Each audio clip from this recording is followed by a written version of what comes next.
Hi guys, अभी हाल ही में बहुत ज्यादा ट्रेंडिंग में चला है मुकेश मोहन कौन है और ये क्यों भाई इतना ज्यादा वायरल हो रहा है, क्या कारण है। अभी हाल ही में भाई नितिन गडकरी ने अभी उन पे 50 करोड़ का जुर्माना लगाया और क्यों लगाया पहले इसकी ये वीडियो देख ले। पर जो मुकेश मोहन ने वीडियो बनाई थी पहले उस वीडियो को देख लेते हैं, उसके बाद बात करते हैं क्या प्रोपोगेंडा है। महाराष्ट्र पुलिस ने रेम्बल एग्रो एंड फूड्स नामक कंपनी का एक ट्रक पकड़ा जिसमें बीफ यानी गोमांस था। ये कंपनी बीजेपी नेता नितिन गडकरी की है, ऐसा मैं नहीं कह रहा, कारवां की रिपोर्ट कह रही है। जी हाँ, लेकिन पकड़े जाने के बाद कंपनी ने दावा किया कि ये गाय का नहीं भैंस का मांस है। लेकिन मजिस्ट्रेट को शक हुआ क्योंकि ट्रक मांस तो हैदराबाद से मुंबई ला रहा था और उसमें गोमांस को भैंस का मांस बताने वाला फर्जी सर्टिफिकेट उत्तर प्रदेश के अलीगढ़ के पशु चिकित्सक का लगा हुआ था। हैदराबाद के पशुपालन अधिकारी की अनुमति का सर्टिफिकेट कंपनी के पास नहीं था। न्यायाधीश ने यह पाया कि कंपनी कोई ऐसा प्रमाण पत्र नहीं दे सकी जो यह साबित कर सके कि मांस गाय का नहीं भैंस का है। कारवां ने अपनी जांच में पाया कि मांस का व्यापार करने वाली रेम्बल जो विनार्ड फूड है, इसका सियान एग्रो एंड इंफ्रास्ट्रक्चर के साथ में गहरा संबंध है और सियान एग्रो गडकरी की कंपनी है। रिपोर्ट के अनुसार सियान एग्रो के प्रबंध निदेशक नितिन गडकरी के बेटे निखिल गडकरी है। कारवां की इस रिपोर्ट के अनुसार रेम्बल के अधिकांश शेयर होल्डर्स और डायरेक्टर्स को नितिन गडकरी के परिवार के ओनरशिप वाली या फिर उनके द्वारा समर्थित कंपनियों द्वारा फंड किया जाता है। इसके बदले में गोमांस के व्यापार से जुड़ी कंपनी के पूर्व और वर्तमान शेयर होल्डर्स ने गडकरी की कंपनी सियान एग्रो में निवेश किया है। यही नहीं, गोमांस व्यापार कंपनी रेम्बल को सहकारी बैंक से बड़े लोन पास हुए हैं और उस बैंक की अध्यक्ष नितिन गडकरी की पत्नी कंचन गडकरी है। इस रिपोर्ट के अनुसार गोमांस का व्यापार करने वाली कंपनी रेम्बल के प्रबंध निदेशक मैस कुमार बालकृष्ण पिल्लाई पहले गडकरी की स्वामित्व वाली कंपनी सियान कैपिटल के निदेशक थे। गजब। रिपोर्ट कहती है कि गडकरी के स्वामित्व वाली कंपनी जिस रेम्बल नाम की कंपनी को माल बेचती है, उसके और एक अन्य कंपनी मिथिर इंटरनेशनल जो शारजा की एक कंपनी है जो रेम्बल के गोमांस को खरीदती है, इसके प्रबंध निदेशक बालकृष्ण पिल्लाई ही है। इसके प्रवर्तन निदेशक को भी गडकरी की कंपनी से 2 करोड़ का लोन मिला है ना कमाल। तो अब तुम बताओ कि इस देश में कौन गाय काट रहा है और कौन गोमांस बेच रहा है। अगर समझ गए तो शेयर करके ये वीडियो उन गो हत्यारों तक जरूर पहुंचा देना। देखो, आपने इस भाई की वीडियो देखी होगी यार, वीडियो इतनी मतलब न्यूज सी खुलती है यार, इन्हें भाई जो भी चीज कहा है बिल्कुल विद प्रूफ कहा है। लेकिन जो भाई सत्ता में बैठे लोग हैं ना, ये इनको चिल होती है।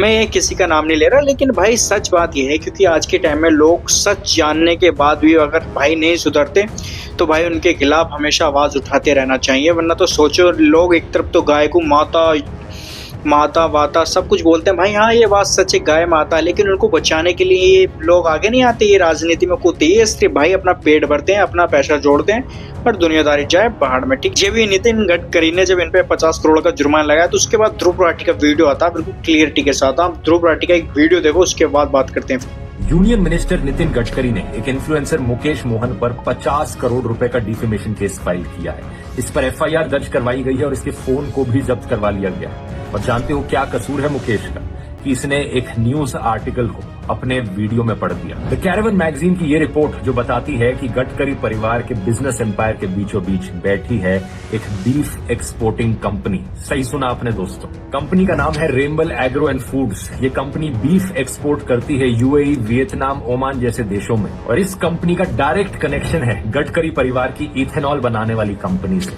सियान एग्रो इंडस्ट्रीज। इसकी बात मैंने इथेनॉल स्कैम वाले वीडियो में भी करी थी। इस कंपनी के मैनेजिंग डायरेक्टर नितिन गडकरी के बेटे निखिल गडकरी हैं और रेम्बल के एमडी पहले इस सियान एग्रो के डायरेक्टर थे। इस बीफ एक्सपोर्टिंग कंपनी को बड़े बड़े लोन्स मिले हैं कोऑपरेटिव बैंक से, जिस बैंक की डायरेक्टर नितिन गडकरी की खुद की पत्नी है। और सुनो, दुबई के गल्फ फूड फेस्टिवल में खुद नितिन गडकरी रेम्बल से जुड़ी कंपनी मिथिर के स्टॉल पर गए थे। फोटोज में मिनिस्टर हंसते हुए दिख रहे हैं, लेकिन स्टॉल पर लगे मीट लोगोस को बड़े केयरफुली हटाया गया है। ये पूरी रिपोर्ट कैरेवन मैगजीन में छपी है और इसे इन्वेस्टिगेट करने का क्रेडिट जाता है उनके जर्नलिस्ट को। लेकिन जानते हो क्या, नितिन गडकरी ने कैरेवन मैगजीन पर कोई डिफेमेशन केस फाइल नहीं की, क्योंकि वो जानते हैं इनके पास अच्छे लॉयर्स और रिसोर्सेज हैं, तो इन्होंने जानबूझकर मुकेश को टारगेट किया। लेकिन मैं कहना चाहूंगा नितिन गडकरी, यही सबसे बड़ी गलती थी आपकी। ये खबर जिसको पहले इतनी पब्लिसिटी कभी ना मिलती, अब ये करोड़ों लोगों तक पहुंचेगी और सबको पता लगेगा कि आपके परिवार के बीफ एक्सपोर्टिंग कंपनी से लिंक्स निकले हैं। मैं फिर से कहना चाहूंगा इस सरकार में बैठे पॉलिटिशियंस को, जितना लोगों की आवाज दबाने की कोशिश करोगे उतनी ही ऊपर ये आवाज उठेगी। देखो ध्रुव राठी का आपने वीडियो देखा होगा, लेकिन क्लियर टू क्लियर भाई सच बताऊं, मैंने आपसे पहले भी कहा था कि ये सत्ता में आने वाले लोग कभी किसी का भला नहीं सोच सकते, ठीक है। क्योंकि ये जो हमें हमेशा सोचते हैं कि बस ये अपना भाई, हमेशा सोचते हैं कि अपना अपना पेट भरे, दूसरे का भरे नहीं। पब्लिक का तो ये चूतिया काटते रहते हैं और कुछ नहीं भाई।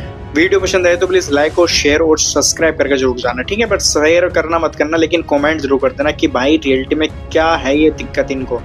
मतलब ये खुद सुधर नहीं सकते, गाय को माता बोलते हैं, कोई त्योहार आता तो गाय को बिल्कुल ये कुछ खिला के दिखा देते हैं, कभी कहीं पर कुछ गौशाला में कुछ थोड़ा बहुत दान कर देते हैं, दिखाने के लिए करते हैं, सिर्फ दिखाने के लिए। और गायों को ये खुद कटवा करके विदेशों में ये शेयर करते हैं, मतलब बेचा जाता है गायों को, ठीक है। यही इनका भाई पेशा है, क्योंकि ये लोग सुधरते नहीं हैं। ये हमेशा हमको, आम जनता को बिल्कुल पागलों की तरह समझते हैं। मतलब आम जनता ही पागल है, क्योंकि ये आम जनता जब अब कोई आवाज उठाता तो उसकी आवाज दबाने के लिए कोशिश की जाती है, ये बिक गया, ये खो गया। भाई सीरियसली बात है यार, तुम अपने देश के लिए, अपने देश में रहते हो, डरते क्यों हो? लड़ो, जम के लड़ो। अगर नहीं लड़ सकते तो जो लड़ रहा उसका साथ दो। साथ भी नहीं दे सकते यार, उसका मनोबल मत तोड़ो। अगर मनोबल किसी तरीके से भाई उसकी सपोर्ट करो थोड़ी बहुत। अगर वीडियो बना रहा, वीडियो को शेयर कर दो।